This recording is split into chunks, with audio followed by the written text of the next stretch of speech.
Welcome back everyone. Hi, if you're new, my name is Tori and today I'm going to take you guys through all the books I read in the month of July, and I read 12 books over the course of the month, and overall it was a really good month of reading. I do have books in here that I just thought were okay, books I didn't like at all, but on the other end of that spectrum I also have a few books in here that I just really loved and were just standouts for me this month. So since I do have more books than usual to share with you in this wrap up, instead of just listing the books in the description box like I always do with the authors and the title of the book, I'm actually going to list the timestamps, so you can just feel free to skip all around the video if you see a book in the description box that interests you and you want to hear a little bit more about it. And just to make the video go a little bit quicker, instead of just kind of randomly reviewing books that I read throughout the month, I'm actually going to list them in the order that I enjoyed them, starting with the one that I really didn't like in the month at all and then working my way up to the best book that I read this month. So we're going to do it like that for this wrap up and see how it goes. I might continue to do this as the rest of the year goes on. We'll see. I hope you guys enjoy this video. Let me know down in the comments what's the best book you've read this month, or if you've read any of these that I'm going to talk about now. And let's get into the video.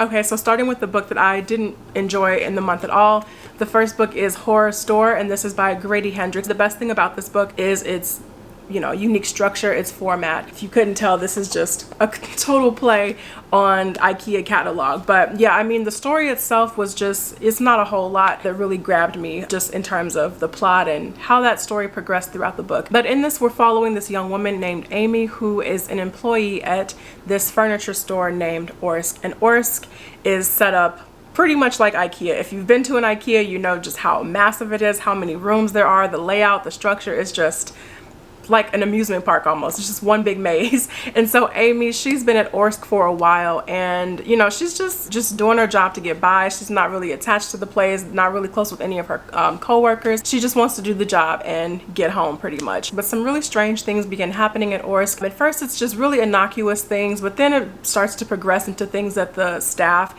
the management really can't blow off anymore. Furniture starts to get damaged. Things in the store just are starting to smell really funny. And just, it's some strange things going on in this furniture store. And so the manager of the store, he pulls together this small team of staff members, and he wants to work an overnight shift to basically investigate what has been happening in the store at night when everybody's gone. So that's what happens. Amy becomes one of those staff members who was roped into this overnight investigation pretty much, and things do get really weird. There's some creepy moments in this book and just some downright disgusting moments in this book too, so I would be aware of that if you do decide to pick this up. But just like on the horror scale of things, I didn't find this to be too scary, just kind of weird. We're following Amy over the course of this night and then just really seeing the toll that this store begins to take on her and then also her co-workers. But I mean, overall, I think the format of the story is just what made it as enjoyable as it was, because at the beginning of each chapter we do get like the furniture that is going to be featured in that chapter and how it plays a role in the story, and I think that aspect of the book is really cool. But as the plot progresses and things become a lot more sinister, even the furniture that is displayed at the beginning of some of these chapters just kind of takes on this really eerie, kind of creepy and dangerous tone to it. So overall, really enjoyed the format, the structure. I thought it was very unique and creative, but the story itself just kind of felt a little bit flat for me. And the next book I want to talk about is Broken Stars, and this is a collection of science fiction short stories, and then there are also 3 essays at the end. And I buddy read this with Shannon from That's So Poe, and I will leave a link to Shannon's channel in the box down below for you to go check out, go subscribe. Shannon has an amazing channel. I really enjoy her content, so I had a great time buddy reading this with her. But overall though, this collection didn't do a whole lot for me, and I just don't think the collection as a whole is that balanced. I feel like more often than not, I found myself not enjoying a lot of the stories that are in here. Of the 18 stories, there were really only a handful that I enjoyed, and pretty much all the rest of them just were between like okay stories and just stories that I flat out did not like. I even DNF'd a couple of them. I just thought the collection as a whole wasn't as consistently strong as it should have been, because you would read like one really good story and then you read one that you're like, okay, this is a little boring, and then you'd read one you're like, oh, that was okay, that was fine, and then you read one that you don't like. So I mean, it's just that balance that just kind of teetered throughout the entire collection. And honestly, I don't really have anything like kind of beyond those thoughts to say about the collection as a whole. It's kind of hard to talk about individual short stories stories. I do think there were some really great ideas in here, and it was cool to see, you know, what, you know, Chinese science fiction is and how far it's come. And so that aspect of the collection I thought was really intriguing, so I did enjoy that. But just overall, a lot of the stories did fall flat for me. I do have a few though that if you do pick up the collection, I think you should check out. The first is Goodnight, Melancholy, and then there's one called Submarines, one called The New Year Train. I gave the book away last weekend, and I mostly like read this on my Kindle, so I'm trying to remember off the top of my head like what the stories are called. And there's one called The Robot Who Told Tall Tales. I'll put my favorites in the description box below for you to check out. But I mean, yeah, overall not a very solid collection in my opinion, but there were some really strong individual stories. The next book that I read was The Chain, and this is by Adrian McKinty. This is a thriller novel, and this was so good until the second half of the story. Oh my god, I was just so disappointed at the direction that this story went in. The premise was so good, and it felt like it all just started to crumble after a certain point. And I was just like, what is happening here? In this, we're following this mother named Rachel, and one day Rachel drops her daughter Kylie off at the bus stop for school, and not even like 20-30 minutes after she dropped her daughter off, she gets this phone call saying that we have kidnapped your daughter. The only way to get your daughter back is if you go kidnap another child, and congratulations, you're now a part of the chain. I mean, they didn't say it like that. And from there, Rachel is contacted by the people who have been behind the chain for I'm not gonna spoil it, who knows how many years. So she's contacted by them and basically given these instructions to follow in order to get her daughter back. So she is roped into this whole scheme of trying to go kidnap another child, roping another family in, paying all this money to the chain. So then it just really becomes tense in all the right places. There's so much drama, and the height of it is just really good. And just the mystery surrounding the chain, I think, really fueled a lot of my enjoyment for this story. And just seeing the lengths that this woman would go through, what any parent would go through, as we see from the other people who get roped into the chain, the lengths that they go through to get their children back. And you know, no limit is too high. And so I really loved that aspect of the story. I thought that was so engaging. But then the second half of the story really becomes about like the creation of the chain, and we get into the history of the people behind the chain and how it came to be. And it was so unnecessary. And not to like make this sound weird or anything, but the story almost like loses some of its tension, some of its magic, quote unquote,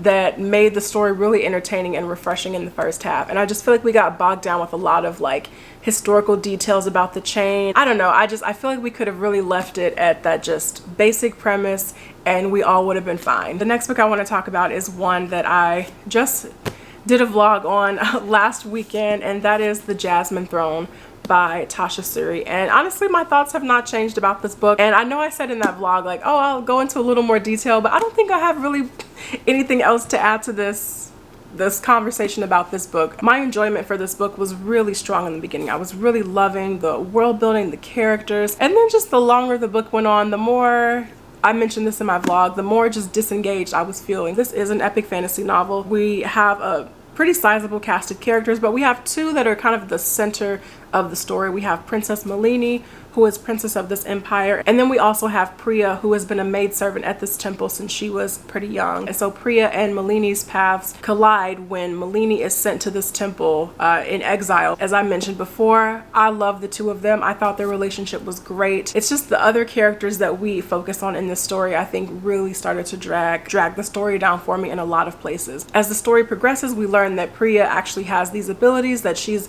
a child of this temple, and we also learn that Priya's people have been oppressed by the empire for a long time, and they are trying to form their own rebellion in order to basically rise up. They want to become independent, they want their freedom, and they're going to go to any means to get that. And so we are getting that rebellion perspective from people that Priya grew up with, people that she's close to, and really just seeing the political side of trying to get allies and trying to take down an empire. So as I mentioned before, it's these other characters that I just didn't really feel any kind of attachment to. They weren't doing anything for me. And unfortunately, I think those crucial parts of the book where we were getting the rebellion and the politics were led by characters that I just didn't care about. So this book is the first in a trilogy, and I don't think I'm going to be picking up the other 2 books in the series. The next book that I read was Survive the Night, and this is by Riley Sager. This was just pure entertainment. This is like the kind of entertainment I have come to expect from Riley Sager at this point. This is not my favorite book of his. What is it? Lock Every Door still holds that title, and then Home Before Dark, and then I would put Survive the Night. In this, we're following our main character Charlie, who is a college student, and Charlie has just unfortunately experienced a pretty big loss. Her best friend Maddie was murdered on campus, and Maddie is just one out of maybe like three or four other young women who were murdered on this campus. And so the serial killer behind all of these murders has become known as the campus killer. And so fast forward a little bit, and Charlie, she just wants to be done with school, wants to be done with everything, and she just wants to go back home to Ohio and just really leave her college life in the past. So Charlie ends up hitching a ride with this guy Josh, who is also going that way. And a little bit into the car ride, Charlie starts to feel like maybe she is in the car with the campus killer. And from there, it really just becomes bad decision after bad decision. I mean, the logic is not there for Charlie. It's not really connecting for her. And the thing that makes it worse, this becomes a pretty big plot point throughout the story. The thing that makes it so much worse is that Charlie, because of her trauma, she tends to hallucinate, and she tends to just kind of space out. She gets these scenes in her head of things that are not really happening. As the book progresses, those scenes become a little more frequent, and as a reader, you don't know what to trust, like what's going on in the car. And so that aspect of the story I did think was really great. I think if Sager had used it maybe 2 more times, it would have been a little bit overused throughout the story. But I mean, I think it just got us the right amount of tension and uncertainty while Charlie was in the car with this guy. But I mean, there comes a point where something has to click for this main character, and I feel like it wasn't really happening with Charlie, and secrets about Josh begin to spill out, and Charlie just becomes more unsure of herself as the car ride goes on. You as the reader become a little bit more unsure of what information you're taking in, and so it becomes that kind of book. But even as Charlie is making these really bad decisions, the story itself is still somewhat entertaining because you want to see like where it goes, you want to see what's going to happen. I will say the end of this book, like the very last couple of pages, just kind of bring the whole book into like a new perspective, and you just kind of see everything through a new lens, which I thought was really cool. So again, definitely not my favorite of Sager's, but I'm not like upset that I read this. The next book I want to talk about is Who Fears Death by Nnedi Okorafor. This takes place in post-apocalyptic Africa. I will say, even though the setting is post-apocalyptic, it definitely doesn't feel like a post-apocalyptic novel. I think that's just kind of the, you know, for the foundation of the story, the backdrop for the story. The elements of post-apocalyptic novels, they don't really have anything to do with this book. In this, we are following our main character named Onye Sonwoo, or Onye, and her name literally translates to Who Fears Death. And Onye was conceived after her mother was sexually assaulted during the destruction of their village. So I do want to mention that, and it is pretty intensely detailed in here, so just be aware of that if you do go into this book. But in this world, children who are born of sexual assault, they are what's known as Iwu, and kind of the visual differences between Iwu and other children are that their skin is noticeably fair, and they also have these special abilities. And so really, I think the core of this novel, at least this is what I got out of it, the core of this novel is really focused on almost like a coming of age story, because Onye, she feels very much like an outcast. She is fortunate to grow a little bit closer to this small group of girls, but the way their relationship starts is also just, you know, really traumatizing for young women. And then she also has this romantic relationship that begins to form. And so Onye, she's really just trying to go about her life, come into herself, and learn more about who she is and her abilities. And as the story progresses, she begins to train with this mentor in the town who tries to teach her how to get a handle on her abilities. But ultimately, Onye's end goal is to eventually leave her home and exact revenge in whatever form that may look like on the man who sexually assaulted her mother. The novel does start to lose a little bit of its steam because it becomes more of like this journey this journey story. They're stopping in all these different towns, sleeping in the desert, and the story does, I think, lose a little bit of its footing along the way. But overall, Nnedi Okorafor, she can't write a bad book, so I did really enjoy this. This is something that I would love to revisit one day, just because I feel like I didn't pick up on a lot of the themes that Nnedi Okorafor was, you know, conveying throughout the story. But this was, I mean, this was great. If you're looking for a good read, I do recommend this. But if you are looking for a place to start with Nnedi Okorafor, I still recommend Binti, but I also now recommend Remote Control. I love that novella, and I think that's just an amazing place to begin with her work. The next book I want to talk about is one that just is still staying with me. This has really grown on me since I finished this book, and that is The Echo Wife by Sarah Gailey. I really enjoyed this. In this, we're following this woman named Evelyn Caldwell, who has done a lot in the field of clone technology. She's really well respected, renowned in her, you know, with her work. Evelyn's ex-husband used her cloning technology to clone a replica of Evelyn, and he named the clone Martine. This is so messed up. And Martine, she is living her best life pretty much. But the story really kicks off one day when Martine calls Evelyn and reveals pretty much the bigger plot of the story. Something happened, she needs Evelyn's help, and the two of them begin to form their own relationship that, you know, that starts to grow over the course of the story. This was good. It was really enjoyable. Just even some of the things that Evelyn was thinking about Martine, like her inner thoughts about Martine at the beginning of the novel, were hilarious in a lot of places. And I really enjoyed the story overall. I think there's a lot of interesting things in here about, you know, just clone technology in general, the ethics of it, but also there's this human element to the story. I really enjoy this, and I think it's just the perfect length overall. This is extremely short.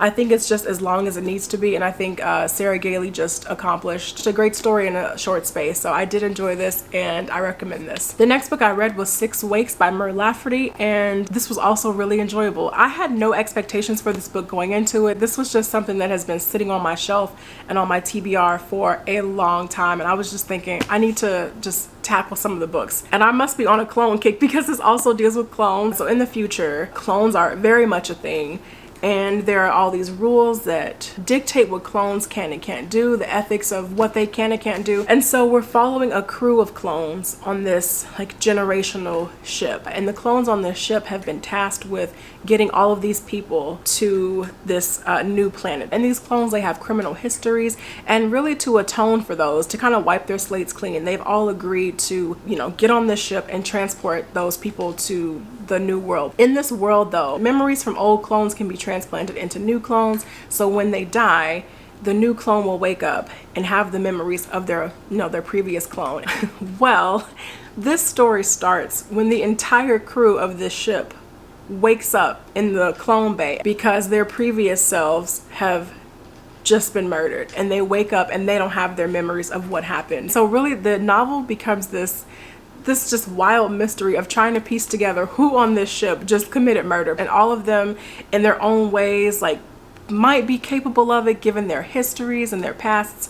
So I mean, this just became so entertaining. I thoroughly enjoyed this, and I don't feel like I have any more to add to this story. I found it to be a really enjoyable read from beginning to end. So the next book that I read was A Master of Djinn by P. Djeli Clark, and this is one I actually finished like at the tail end of June, so I'm just going to include it in my July wrap up. So this is P. Djeli Clark's first full-length novel, and it's set in the same world as his novellas The Haunting of Tramcar 015, and I'm blanking on the other one all of a sudden. I'll put it up on the screen somewhere, but it's set in the same world. This takes place in alternate Cairo in 1912. And in this, we are following the character from the novella that I'm blanking on right now. We're following her. Her name is Fatma, and she is an agent with the Ministry of Alchemy. It's in here somewhere. What is it? The Ministry of Alchemy, Enchantments, and Supernatural Entities. And so the book starts when we get this brotherhood of this ancient figure gathering, this figure known as Al-Jahiz. And so the brotherhood is gathering for their meeting, and this mysterious figure interrupts the meeting and kills everybody in the room. And from there, Agent Fatma is called onto the scene, and she is put on the case. And I loved it. I loved it. The entire story, even though this is fantasy, the entire story is really this just fun mystery novel. And so throughout the course of the story, we're following Agent Fatma and Agent Hadia around this alternate Cairo, just like watching the city come to life and seeing all of these different religions and different practices and these ancient gods. And it's such a good book. I love the characters in this. Fatma, Hadia, and then Fatma's romantic partner, CT, just the three of them. This was such a great cast of female characters. It also is very political too, which I love that aspect of it. If I'm remembering correctly, like the imposter that is Al Jahiz, some of the lines of dialogue that this imposter has talking about colonization and really berating the city of Cairo for letting all of these foreign influences come in, and they've forgotten who they are. And it was good. I was getting chills in a lot of places where this figure was making all of these really like impassioned speeches. It was just really good. So I enjoyed this overall. My only gripe about this book, and it's so small, my only gripe is that I think if you are like me and you're used to reading P. Djeli Clark's shorter works and just those being really succinct, I think you might falter with this a little bit towards the middle, because this does feel like it just, you know, has a little bit of trouble picking up steam towards the middle and as we get into the final half of the book, because we're just used to those really tight stories from P. Djeli Clark. And so the fact that this is spread out over, what is this, almost 400 pages, that can feel like a lot to someone who is used to reading Clark's shorter works. Obviously not a huge deal. It didn't impact my overall enjoyment of the story, but it was noticeable. But otherwise, this was fantastic. So now we're at the top two. These books were so good. They made the entire month of July for me. I love them so much. I will be very surprised if the first one is not on my best books of 2021 list. That it was amazing. We'll get to that later, but I want to talk about Velocity Weapon first by Megan O'Keefe. This was so good. This is, oh my god, this is the first book in the Protectorate trilogy. This is a space opera, and it is just, I had such a great time reading this. I flew through this book. I loved it. No complaints. Honestly, no, I have no complaints about this. I enjoyed every second of this book. In this, we are following a couple of different characters. Our first main character is Sanda, and Sanda is the captain of a gunship. So prior to the events of this book, Sanda has gone out on this battle, the Battle of Djeli, or Djali, which is this moon. And so she is going out in defense of her home, and she's fighting this other planet, and they have all these weapons. And so Sanda gets caught up in this really major battle. And unfortunately, things do not go very well for her. And so she's put into her evacuation pod. She's sealed in. And as she is being sealed in, she's thinking that she is going to wake up in safe hands on a safe ship. But Sanda, she actually wakes up 230 years later on this enemy ship that is being controlled by this AI. It's so good. So that's one part of the story. And then we're following Sanda's brother, Byron. I call him Byron, but then as I kept reading the book, I'm like, I actually think his name might be Byron. So I think his name is Byron. That sounds a little bit better than Byron. So we're following Byron, and Byron, he is still on their home planet of Ada.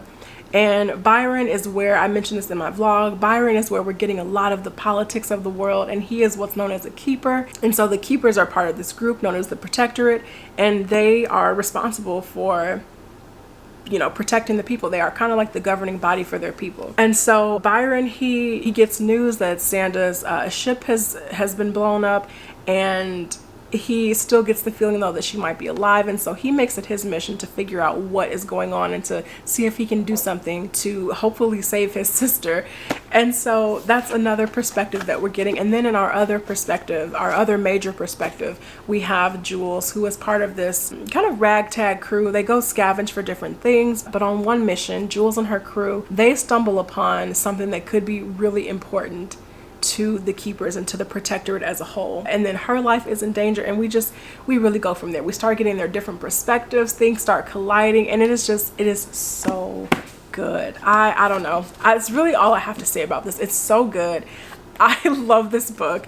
I loved all of the characters, and there's humor in here too, but I think it's very well placed. And just seeing the story unfold through this like political lens, and then through this like lens of warfare and just all these battles. Oh, it's so, I don't know, I'm rambling. It's so good. Go read this. That's it. That's the video. Go read Velocity Weapon. I'm very excited to read the second book, Chaos Vector. I've already ordered it. It's on the way. So the last book that I read in July is actually the first book that I finished in July, and it might come as a bit of a surprise to you because it's outside of my normal like reading preferences, but I love this book so much. I don't even really know where to start with it, and that is It Ends With Us by Colleen Hoover.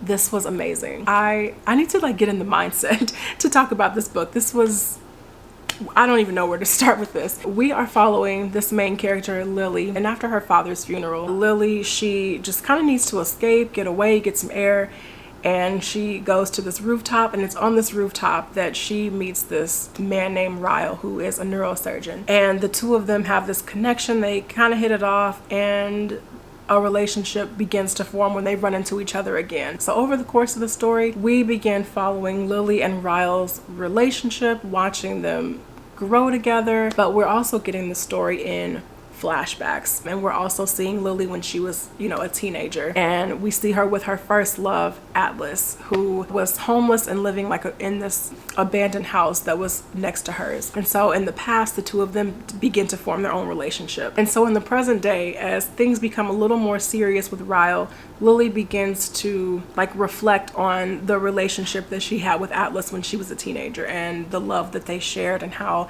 they basically saved each other in different ways. I'm really trying not to spoil anything. There comes a moment in this book that just really takes the story in a completely different direction. It caught me like whiplash. I was reading it and this scene happened, and I was just like, what? And I have not experienced something like that, you know, while reading a book in a while. I mean, I think I was getting maybe a little bit too comfortable with the story, thinking it was just gonna be like this nice, like light summer read. No. So funny story, I was reading this book over the 4th of July weekend, and I'm just like sitting outside sobbing on 4th of July as these fireworks are just like shooting off in the background. It was quite the scene. So this was fantastic. This was fantastic. I love this book. I loved it. 10 out of 10. So that's it for me, you guys. Thank you all so much for watching this video. Again, let me know down in the comments what books you read this month, what you loved, what you didn't love through the month, and I will see you guys on the next one. Take care.